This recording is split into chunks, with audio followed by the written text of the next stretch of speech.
ओम शांति। 11 अक्टूबर 2024। बाबा के महावाक्य। मीठे बच्चे, बाप की याद के साथ साथ ज्ञान धन से संपन्न बनो। बुद्धि में सारा ज्ञान घूमता रहे, तब अपार खुशी रहेगी। सृष्टि चक्र के ज्ञान से तुम चक्रवर्ती राजा बनेंगे।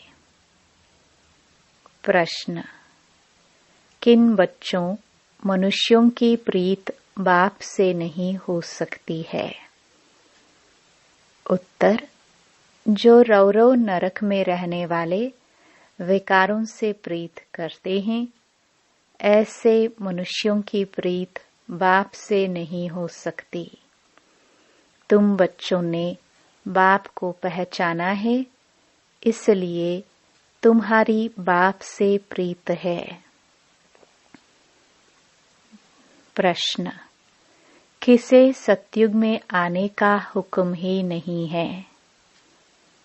उत्तर: बाप को भी सतयुग में आना नहीं है, तो वहां काल भी नहीं आ सकता है। जैसे रावण को सतयुग में आने का हुक्म नहीं, ऐसे बाबा कहते, बच्चे, मुझे भी सतयुग में आने का हुक्म नहीं। बाबा तो तुम्हें सुखधाम का लायक बनाकर घर ले जाते हैं। उन्हें भी लिमिट मिली हुई है। ओम शांति। रूहानी बाप बैठ रूहानी बच्चों को समझाते हैं। रूहानी बच्चे याद की यात्रा में बैठे हुए हो। अंदर में यह ज्ञान है ना कि हम आत्माएं याद की यात्रा पर हैं। यात्रा अक्षर तो जरूर दिल में आना चाहिए। जैसे वह यात्रा करते हैं हरिद्वार अमरनाथ जाने की। यात्रा पूरी की, फिर लौट आते हैं। यहाँ फिर तुम बच्चों की बुद्धि में है कि हम जाते हैं शांति धाम। बाप ने आकर हाथ पकड़ा है। हाथ पकड़कर पार ले जाना होता है ना। कहते भी हैं हाथ पकड़ लो, क्योंकि विषय सागर में पड़े हैं। अब तुम शिव बाबा को याद करो और घर को याद करो। अंदर में यह आना चाहिए कि हम जा रहे हैं। इसमें मुख से कुछ बोलना भी नहीं है। अंदर में सिर्फ याद रहे, बाबा आया हुआ है लेने लिए। याद की यात्रा पर जरूर रहना है। इस याद की यात्रा से ही तुम्हारे पाप कटने हैं, तब ही फिर उस मंजिल पर पहुंचेंगे। कितना क्लियर बाप समझाते हैं। जैसे छोटे बच्चों को पढ़ाया जाता है ना। सदैव बुद्धि में हो कि हम बाबा को याद करते जा रहे हैं। बाप का काम ही है पावन बनाकर पावन दुनिया में ले जाना। बच्चों को ले जाते हैं, आत्मा को ही यात्रा करनी है। हम आत्माओं को बाप को याद कर घर जाना है। घर पहुंचेंगे, फिर बाप का काम पूरा हुआ। बाप आते ही हैं पतित से पावन बनाकर घर ले जाने। पढ़ाई तो यहाँ ही पढ़ते हैं। भल घूमो फिरो, कोई भी काम काज करो, बुद्धि में यह याद रहे। योग अक्षर में यात्रा सिद्ध नहीं होती है। योग सन्यासियों का है। वह तो सब हैं मनुष्यों की मत। आधा कल्प तुम मनुष्य मत पर चले हो, आधा कल्प दैवी मत पर चले थे। अभी तुमको मिलती है ईश्वरीय मत। योग अक्षर नहीं कहो, याद की यात्रा कहो। आत्मा को यह यात्रा करनी है। वह होती है जिस्मानी यात्रा। शरीर के साथ जाते हैं। इसमें तो शरीर का काम ही नहीं। आत्मा जानती है। हम आत्माओं का वह स्वीट घर है। बाप हमको शिक्षा दे रहे हैं, जिससे हम पावन बनेंगे। याद करते करते तमो प्रधान से सतो प्रधान बनना है। यह है यात्रा। हम बाप की याद में बैठते हैं, क्योंकि बाबा के पास ही घर जाना है। बाप आते ही हैं पावन बनाने, सो तो पावन दुनिया में जाना ही है। बाप पावन बनाते हैं, फिर नंबरवार पुरुषार्थ अनुसार तुम पावन दुनिया में जाएंगे। यह ज्ञान बुद्धि में रहना चाहिए। हम याद की यात्रा पर है। हमको इस मृत्यु लोक में लौटकर नहीं आना है। बाबा का काम है हमको घर तक पहुंचाना।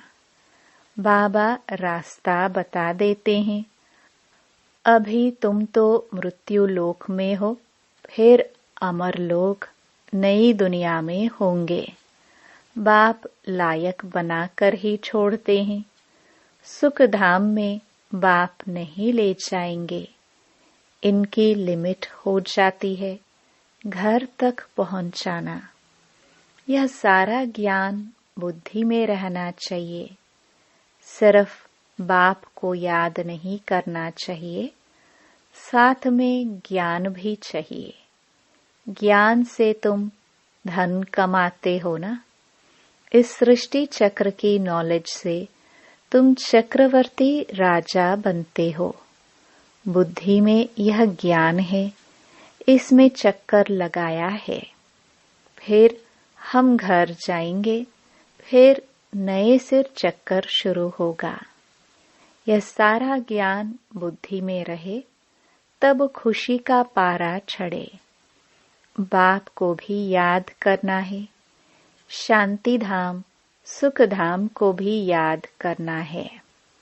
84 का चक्कर अगर याद नहीं करेंगे तो चक्रवर्ती राजा कैसे बनेंगे। सिर्फ एक को याद करना तो सन्यासियों का काम है, क्योंकि वह इनको जानते नहीं है। ब्रह्म को ही याद करते हैं। बाप तो अच्छी रीति बच्चों को समझाते हैं। याद करते करते ही तुम्हारे पाप कट जाने हैं। पहले तो घर जाना है। यह है रूहानी यात्रा। गायन भी है, चारों तरफ लगाए फेरे, फिर भी हरदम दूर रहे। अर्थात बाप से दूर रहे। जिस बाप से बेहद का वर्षा मिलना है, उनको तो जानते ही नहीं। कितने चक्कर लगाए हैं। हर वर्ष भी कई यात्रा करते हैं। पैसे बहुत होते हैं तो यात्रा का शौक रहता है। यह तो तुम्हारी है रूहानी यात्रा। तुम्हारे लिए नई दुनिया बन जाएगी। फिर तो नई दुनिया में ही आने वाले हो, जिसको अमर लोक कहा जाता है। वहाँ काल होता नहीं जो किसको ले जाए। काल को हुक्म ही नहीं है नई दुनिया में आने का। रावण की तो यह पुरानी दुनिया है ना। तुम बुलाते भी यहाँ हो। बाप कहते हैं मैं पुरानी दुनिया में पुराने शरीर में आता हूँ। मुझे भी नई दुनिया में आने का हुक्म नहीं। मैं तो पतितों को ही पावन बनाने आता हूँ। तुम पावन बन फिर औरों को भी पावन बनाते हो। सन्यासी तो भाग जाते हैं, एकदम गुम हो जाते हैं, पता ही नहीं पड़ता है कहाँ चला गया, क्योंकि वह ड्रेस ही बदल लेते हैं। जैसे एक्टर्स रूप बदलते हैं, कभी मेल से फीमेल बन जाते हैं, कभी फीमेल से मेल बन जाते हैं। यह भी रूप बदलते हैं। सतयुग में थोड़ी ऐसी बातें होंगी। बाप कहते हैं, हम आते हैं नई दुनिया बनाने। आधा कल्प तुम बच्चे राज्य करते हो, फिर ड्रामा प्लान अनुसार द्वापर शुरू होता है। देवताएं वाम मार्ग में चले जाते हैं। उन्हों के बहुत गंदे चित्र भी जगन्नाथपुरी में है। जगन्नाथ का मंदिर है। यूं तो उनकी राजधानी थी, जो खुद विश्व के मालिक थे। वह फिर मंदिर में जाकर बंद हुए। उनको काला दिखाते हैं। इस जगन्नाथ के मंदिर पर तुम बहुत समझा सकते हो, और कोई इनका अर्थ समझा नहीं सकते। देवता ही पूज्य से पुजारी बनते हैं। वह लोग तो हर बात में भगवान के लिए कह देते, आपे ही पूज्य, आपे ही पुजारी। आप ही सुख देते हो, आप ही दुख देते हो। बाप कहते हैं, मैं तो किसको दुख देता ही नहीं हूँ। यह तो समझ की बात है। बच्चा जन्मा तो खुशी होगी, बच्चा मरा तो रोने लग पड़ेंगे। कहेंगे भगवान ने दुख दिया। अरे, यह अल्पकाल का सुख दुख तुमको रावण राज्य में ही मिलता है। मेरे राज्य में दुख की बात नहीं होती। सतयुग को कहा जाता है अमर लोक। इनका नाम ही है मृत्यु लोक। अकाले मर पड़ते हैं। वहां तो बहुत खुशियां मनाते हैं। आयु भी बड़ी रहती है। बड़ी में बड़ी आयु 150 वर्ष की होती है। यहाँ भी कभी कभी ऐसे कोई की होती है, परंतु यहाँ तो स्वर्ग नहीं है ना। कोई शरीर तो बहुत संभाल से रखते हैं, तो आयु बड़ी भी हो जाती है। फिर बच्चे भी कितने हो जाते हैं। परिवार बढ़ता जाता है। वृद्धि जल्दी होती है।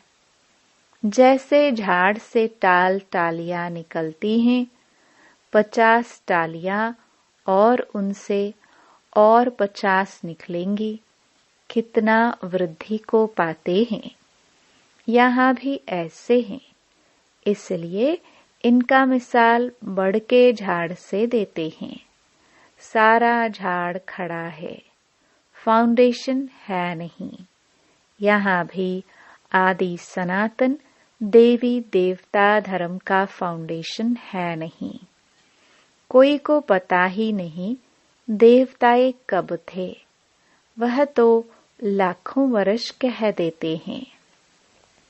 आगे तुम कभी ख्याल भी नहीं करते थे। बाप ही आकर यह सब बातें समझाते हैं। तुम अभी बाप को भी जान गए हो और सारे ड्रामा के आदि मध्य अंत ड्यूरेशन आदि सबको जान गए हो।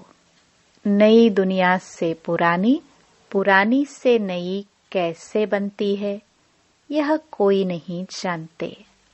अभी तुम बच्चे याद की यात्रा में बैठते हो। यह यात्रा तो तुम्हारी नित्य चलनी है। घूमो फिरो, परंतु इस याद की यात्रा में रहो।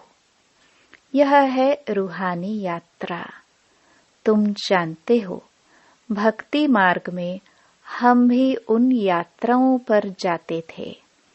बहुत बार यात्रा की होगी जो पक्के भक्त होंगे। बाबा ने समझाया है, एक शिव की भक्ति करना, वह है अव्यभिचारी भक्ति। फिर देवताओं की होती है, फिर 5 तत्वों की भक्ति करते हैं। देवताओं की भक्ति फिर भी अच्छी है, क्योंकि उन्हों का शरीर फिर भी सतो प्रधान है। मनुष्यों का शरीर तो पतित है ना, वह तो पावन है। फिर द्वापर से लेकर सब पतित बन पड़े हैं, नीचे गिरते आते हैं। सीढ़ी का चित्र तुम्हारे लिए बहुत अच्छा है समझाने का। जिन्न की भी कहानी बताते हैं ना, यह सब दृष्टांत आदि इस समय के ही है। सब तुम्हारे ऊपर ही बने हुए हैं। भ्रमरी का मिसाल भी तुम्हारा है, जो कीड़ों को आप समान ब्राह्मण बनाते हो। यहाँ के ही सब दृष्टांत हैं। तुम बच्चे पहले जिस्मानी यात्रा करते थे, अभी फिर बाप द्वारा रूहानी यात्रा सीखते हो। यह तो पढ़ाई है ना। भक्ति में देखो क्या क्या करते हैं। सबके आगे माथा टेकते रहते हैं, एक के भी ऑक्यूपेशन को नहीं जानते। हिसाब किया जाता है ना, सबसे जास्ती जन्म कौन लेते हैं, फिर कम होते जाते हैं। यह ज्ञान भी अभी तुमको मिलता है। तुम समझते हो बरोबर स्वर्ग था।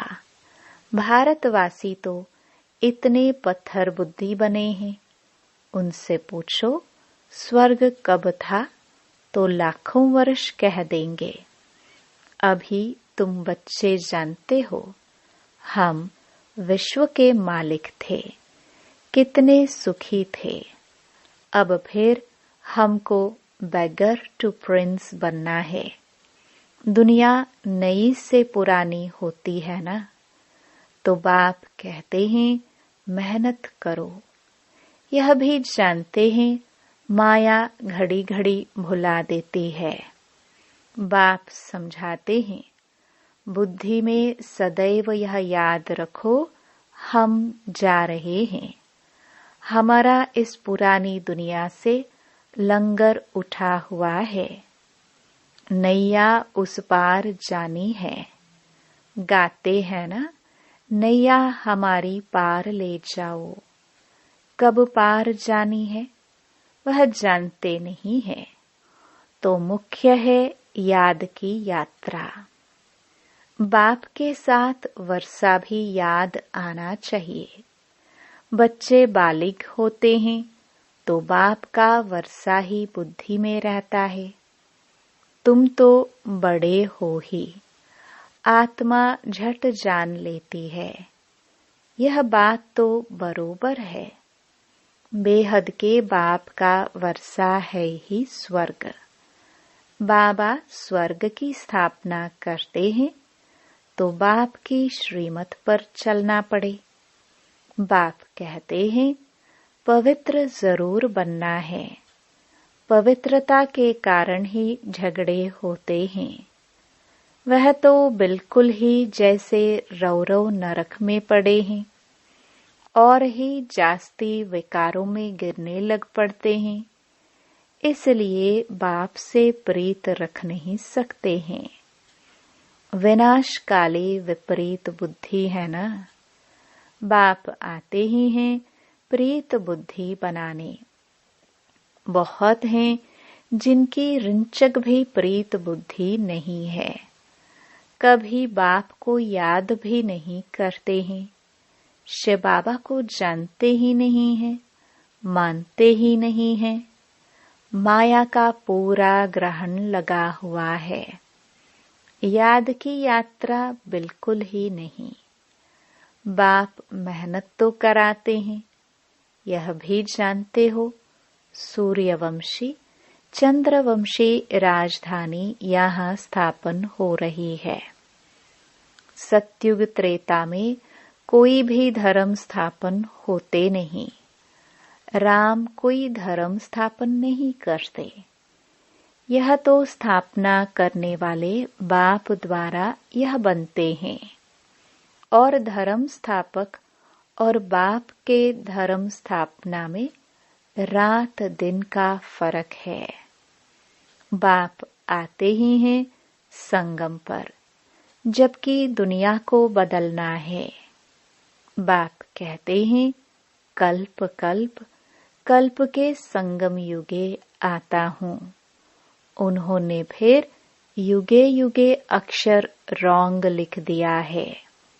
आधा कल्प भक्ति मार्ग भी चलना ही है। तो बाप कहते हैं बच्चे, इन बातों को भूलो मत। यह कहते हैं बाबा, हम आपको भूल जाते हैं। अरे, बाप को तो जानवर भी नहीं भूलते हैं, तुम क्यों बोलते हो? अपने को आत्मा नहीं समझते हो? देह अभिमानी बनने से ही तुम बाप को भूलते हो। अब जैसे बाप समझाते हैं, वैसे तुम बच्चों को भी टेव आदत रखनी चाहिए। भबके से बात करनी चाहिए। ऐसे नहीं बड़े आदमी के आगे तुम फंक हो जाओ। तुम कुमारियां ही बड़े बड़े विद्वान पंडितों के आगे जाती हो, तो तुम्हें निडर हो समझाना है। अच्छा, मीठे मीठे सिखिलदे बच्चों प्रति मात पिता बाप दादा का याद प्यार और गुड मॉर्निंग। रूहानी बाप की रूहानी बच्चों को नमस्ते। धारणा के लिए मुख्य सार। पहला, बुद्धि में सदैव याद रहे कि हम जा रहे हैं। हमारी नैया का लंगर इस पुरानी दुनिया से उठ चुका है। हम हैं रूहानी यात्रा पर। यही यात्रा करनी और करानी है। दूसरा, किसी भी बड़े आदमी के सामने निर्भयता भबके से बात करनी है। फंक नहीं होना है। देही अभिमानी बनकर समझाने की आदत डालनी है। वरदान। व्यर्थ व माया से इनोसेंट बन दिव्यता का अनुभव करने वाले महान आत्मा भव। महान आत्मा अर्थात सेंट उसे कहेंगे जो व्यर्थ व माया से इनोसेंट हो। जैसे देवताए इससे इनोसेंट थे, ऐसे अपने वो संस्कार इमर्ज करो। व्यर्थ के अविद्या स्वरूप बनो, क्योंकि यह व्यर्थ का जोश कई बार सत्यता का होश, यथार्थता का होश समाप्त कर देता है। इसलिए समय, श्वास, बोल, कर्म सब में व्यर्थ से इनोसेंट बनो। जब व्यर्थ की अविद्या होगी तो दिव्यता स्वतः अनुभव होगी और अनुभव कराएगी। स्लोगन। फर्स्ट डिवीजन में आना है तो ब्रह्मा बाप के कदम पर कदम रखो। ओम शांति।